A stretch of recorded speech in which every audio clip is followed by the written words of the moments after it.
Magandang umaga po sa inyong lahat.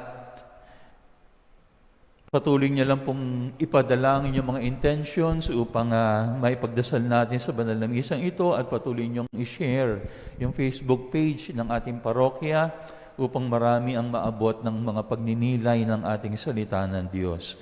At maligayang Pasko ng pagkabuhay pa rin po sa inyong lahat. Tayo po ay nasa panahon pa rin ng panahon ng pagkabuhay, oktaba ng muling pagkabuhay, the octave of Easter. At sa ating ebanghelyo ngayon mula kay Lucas, ay narinig natin ang muling pagpapakita ni Jesus na muling nabuhay. Ngayon, sa dalawang apostol na patungong Emmaus. Ang Emmaus ay isang lugar in the west, no? Opposite Jerusalem. Jerusalem is in the east and then Emmaus is in the west. So itong dalawang disipulong ito ay nilisan ang Jerusalem dahil sa kanilang lungkot, dahil sa kanilang dismaya, dahil sa kawalan ng pag-asa. They were discouraged dahil doon sa mga nasaksihan nila sa Jerusalem, yung pagkamatay ni Jesus. At nilisan nila ang Jerusalem, gusto nilang kalimutan ang lahat ng nangyari at pupunta sila sa isang bayan, ang pangalan ay Emmaus. Pero habang sila ay naglalakad, sila ay sinabayan ni Jesus na muling nabuhay. Pero ayon sa Ebanghelyo, hindi nila na-recognize, hindi nila namukhaan si Jesus. Alam niyo yung mga resurrection stories, yan ay typical na nangyayari. Hindi agad nakikilala si Jesus. Kahapon, no? At nung Lunes, ganun din yung ating nakita, no? Kay Maria Magdalena. Nung si Jesus ay nagpakita kay Maria Magdalena, hindi rin niya agad nakilala si Jesus. Napagkamalan niya si Jesus na isang hardinero. And then ngayon naman, itong dalawang disipulong ito, hindi rin nila nakilala si Jesus. They thought he was simply a stranger who was walking along with them. Now, typical na reaksyon niya, no, na ang si Jesus na muling nabuhay ay hindi agad nakikilala.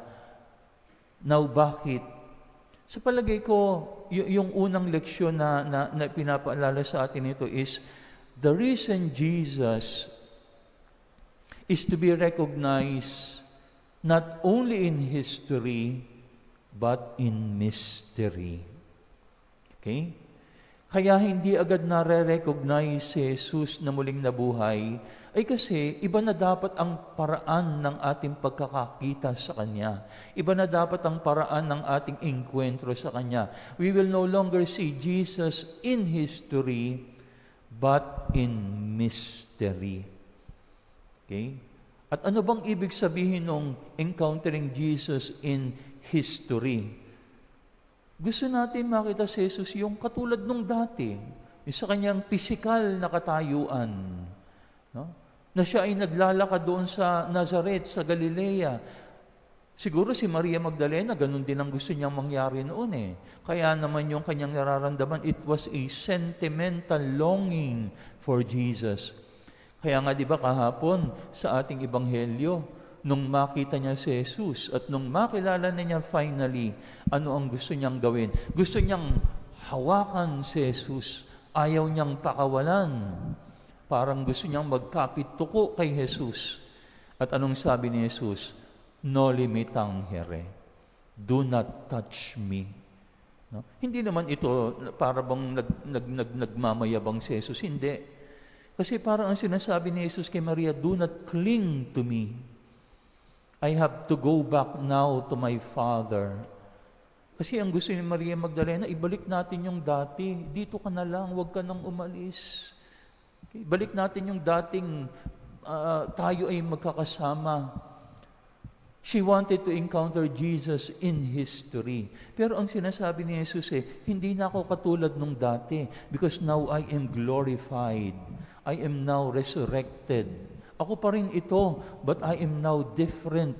I still have my body, pero yung aking katawan ngayon ay iba na rin. It is a glorified body. Kaya, we will no longer encounter Jesus in history, but we will encounter Him in mystery. No? Kaya kailangan na natin ng bagong uri ng mga mata para makita natin siya. To encounter Jesus in history is para bang to move backwards. Balikan natin yung nangyari noon. Sana katulad nung dati. Pero ang sinasabi ni Jesus, no, we need to move forward. Dahil magiging bago na ang paraan ng ating engkwentro sa isa't isa. So we will now encounter the risen Jesus, no longer in history, but now in mystery. Kaya ang tanong naman natin ngayon, how do we encounter Jesus in mystery? Number 1, through the Scripture, through the Word of God. No? Kaya nga, kapag tayo ay uma-attend ng banal na misa, yan yung unang naririnig natin. Tayo ay nakikinig ng salita ng Diyos. At sinasabi sa atin na kapag naririnig natin ang salita ng Diyos, naririnig natin si Kristong nangungusap sa atin. Di ba yan din yung ginawa ni Jesus sa 2 disipulo sa Emmaus? Habang sila ay papunta doon sa Emmaus, anong ginawa ni Jesus? Ipinaliwanag niya ang lahat ng mga sabi dito, lahat ng mga nasusulat sa banal na kasulatan tungkol sa Kanya. So Jesus explained to them the Scripture. At habang ipinapaliwanag niya, o matapos niya pala itong ipaliwanag, anong sabi ng 2 disipulo? Parang nag-aapoy yung ating puso nung ipinaliliwanag niya sa atin ang banal na kasulatan.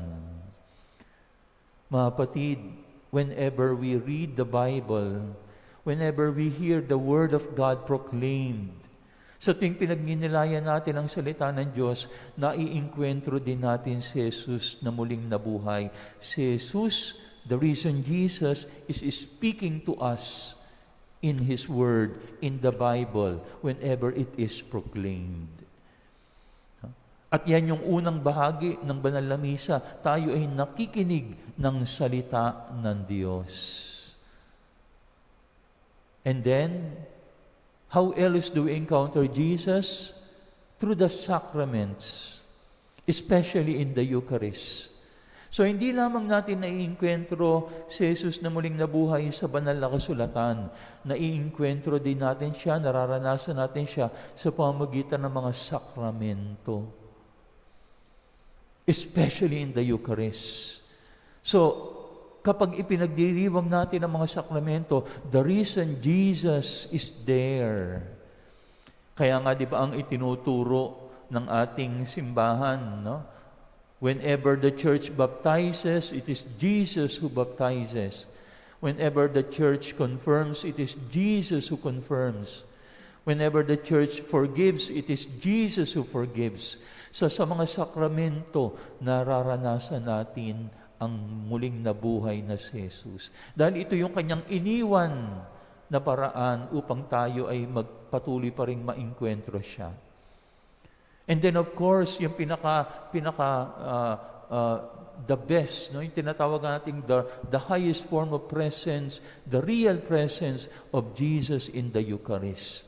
Doon talaga natin naiinkwentro si Jesus sa tinapay na nagiging katawan niya in the Eucharist. Kaya nga makikita mo kahit dito sa ating ebanghelyo, kailan nila na-recognize si Jesus?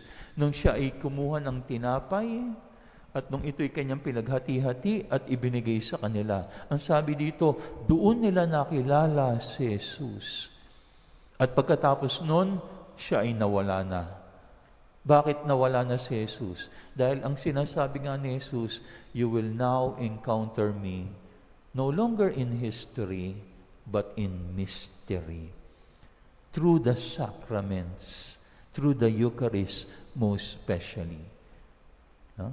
So yun yung una, through the Word of God, through the Scripture, we encounter the risen Jesus. Pangalawa, through the sacraments, especially in the Eucharist. And then pangatlo, through our charity.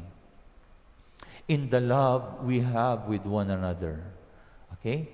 In what we call the body of Christ. Kapag tayo ay nagpapakita ng pagmamahal, paglilingkod, pagkalinga, compassion sa bawat isa. Christ is in our midst. No? We are called the body of Christ. Yung simbahan, tinatawag nating the body of Christ. So, we will encounter Jesus in the love that we show and give to one another. No? Kaya nga kahit yung mga tao noong in the first century, paanong nakilala yung mga Kristiyano noon? Yung mga hindi Kristiyano, pinagmamasdan nila yung mga Kristiyano at anong sabi nila?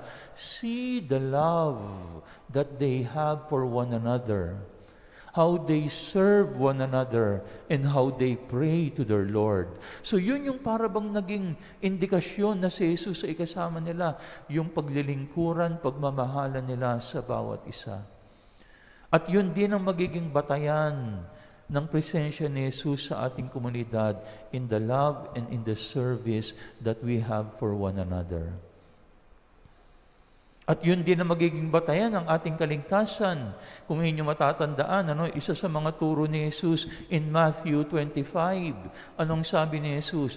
Whatever you did to the least of my brother, you did it to me. And whatever you did not do to the least of my brothers, you did not do it to me. Ayun. So, whenever we give love to another person, we show Christ to that person. Whenever we serve another person, Christ is serving that person.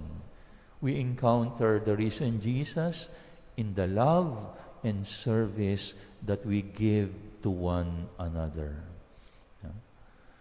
Kaya naman pala, doon din sa isang famous na musical play ni Victor Hugo entitled Les Miserables, meron doon isang line na sinabi, to love another person is to see the face of God.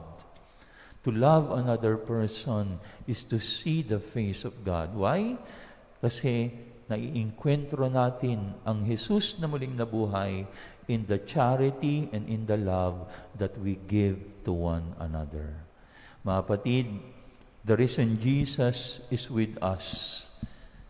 Pero hindi na natin siya makikita in history. Siya ay makikita natin in mystery.